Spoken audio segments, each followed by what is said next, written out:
Das modernste Kriegs-U-Boot der Welt sollte zum modernsten Atom-U-Boot der Bundeswehr werden. Ein deutsches Kriegs-U-Boot vom Typ 21 wurde 1945 während der Aktion Regenbogen von seiner Besatzung selbst versenkt. Das modernste U-Boot des Zweiten Weltkrieges lag in 12 Metern Tiefe auf dem Grund der Flensburger Förde. Dann wurde es unerwartet gehoben. Warum sollte man ein altes U-Boot nach so langer Zeit unter Wasser heben? Die Antwort: Es sollte als Versuchs-U-Boot der jungen Bundesmarine instand gesetzt und an die Truppe ausgegeben werden. Doch ist das der wirkliche Grund für seine Bergung oder hatte Konrad Adenauer und Franz Josef Strauß andere Pläne für dieses U-Boot? In diesem Video erfahrt ihr alle Hintergründe zu diesem U-Boot, seiner Bergung und Verwendung. Das deutsche U-Boot vom Typ 21, U-2540, wurde am 13. Januar 1945 vom Stapel gelassen.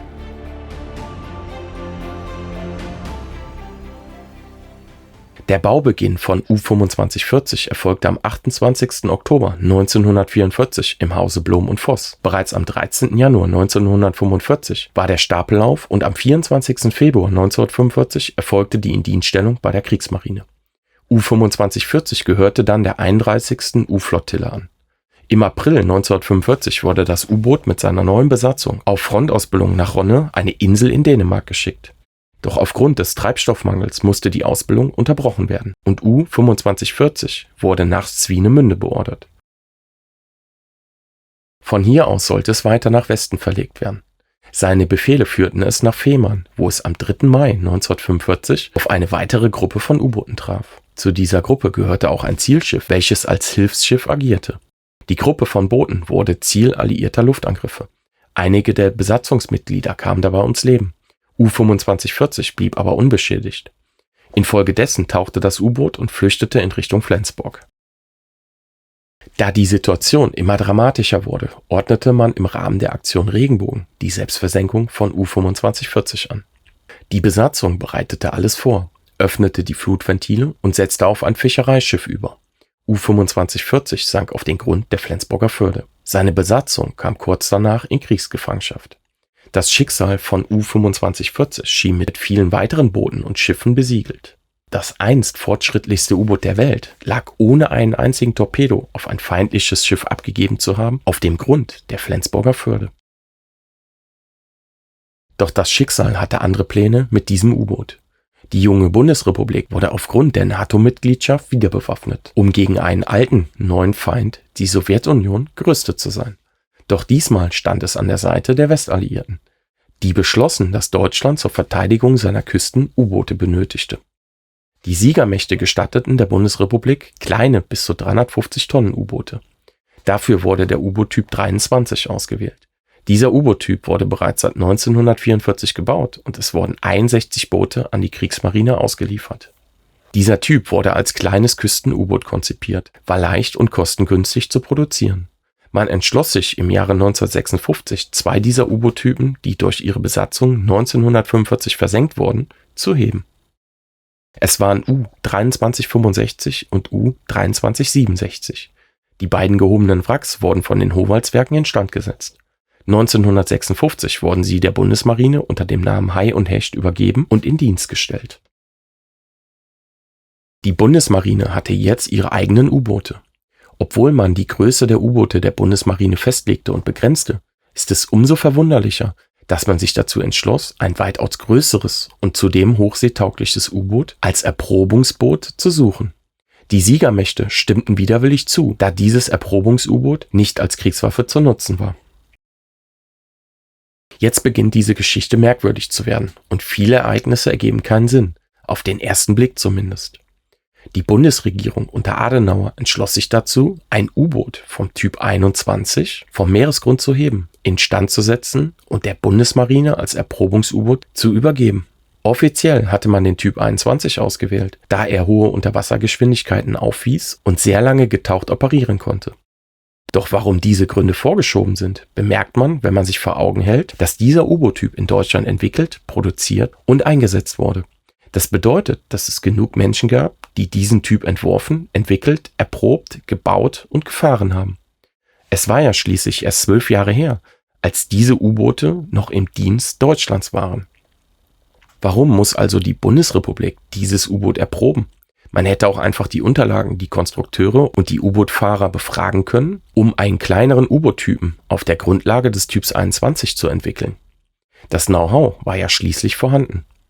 Eine Neuentwicklung wäre aufgrund der neuen Situation und der geänderten Kriegsführung wesentlich sinnvoller und kostengünstiger geworden. Warum also tat die Regierung Adenauers genau das? Es gibt eine Antwort auf diese Frage. Die Regierung unter Adenauer und Strauß als Verteidigungsminister planten im Geheimen ein deutsches Atom-U-Boot, um sich gegen die Sowjetunion verteidigen zu können. Franz Josef Strauß war ein Verfechter atomarer Waffen und fand in Konrad Adenauer einen Befürworter.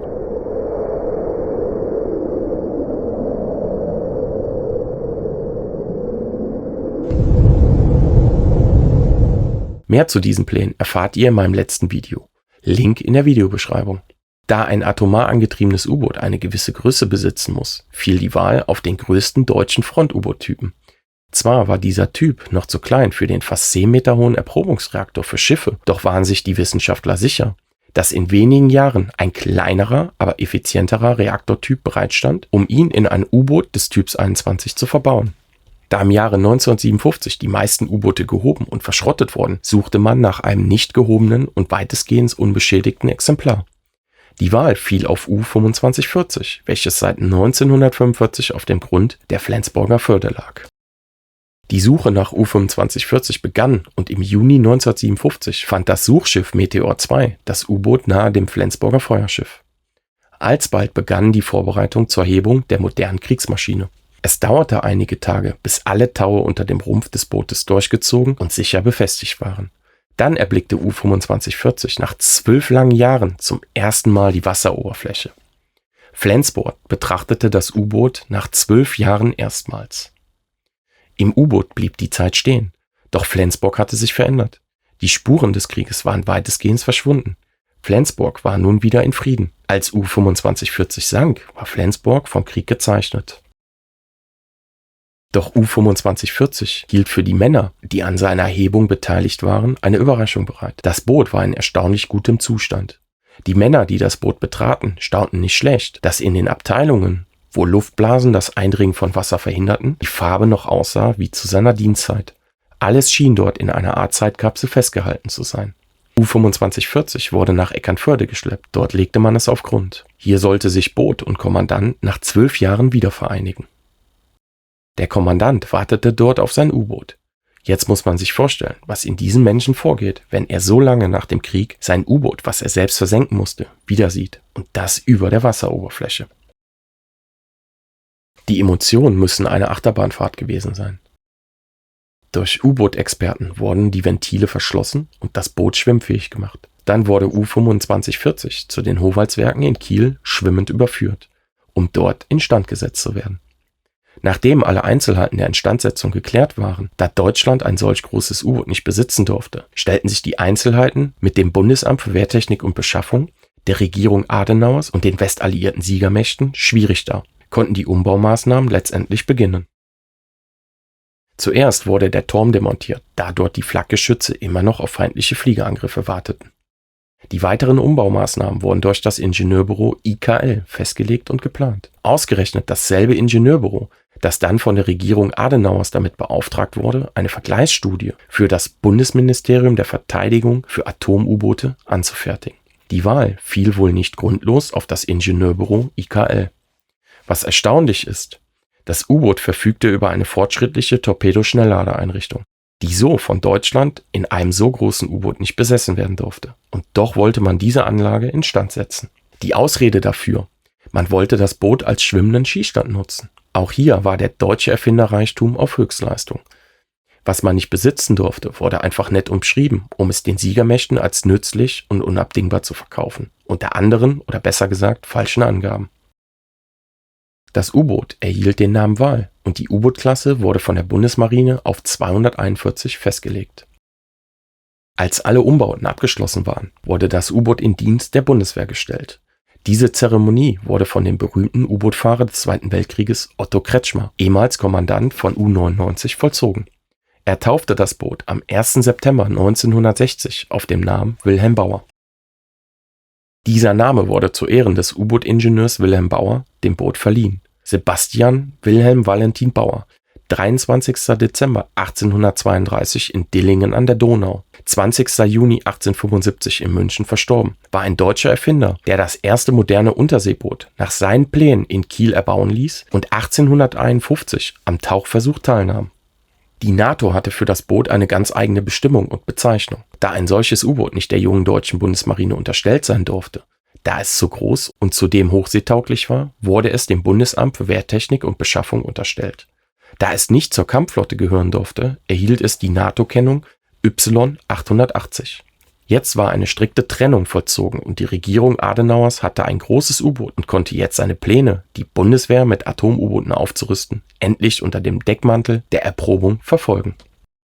Offiziell hieß es, dass neue Anlagen für die in den Startlöchern stehenden neuen U-Boot-Klassen 205 und die darauf folgende Klasse 206 erprobt werden sollten, die durch die Wilhelm Bauer eine ordentliche Zeitersparnis bedeuten würden. Doch ist es merkwürdig, dass man ein solch großes U-Boot dafür ausgewählt hatte und nicht etwa die deutlich kleineren und näher an der Klasse 205 und 206 befindlichen U-Boote Hai und Hecht, also ehemals Kriegsmarine-Typ 23. Als die Briten von Adenauers und Strauß Plänen erfuhren, wendeten sie sich an die NATO und die Siegermächte verboten das Programm der deutschen Atom-U-Boote.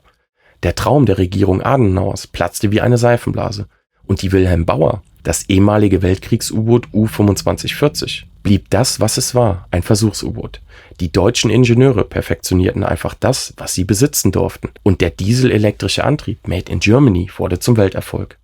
Heute verwendet die Bundesmarine U-Boote mit Brennstoffzellen, die ebenfalls an diesen Erfolg anknüpfen konnten.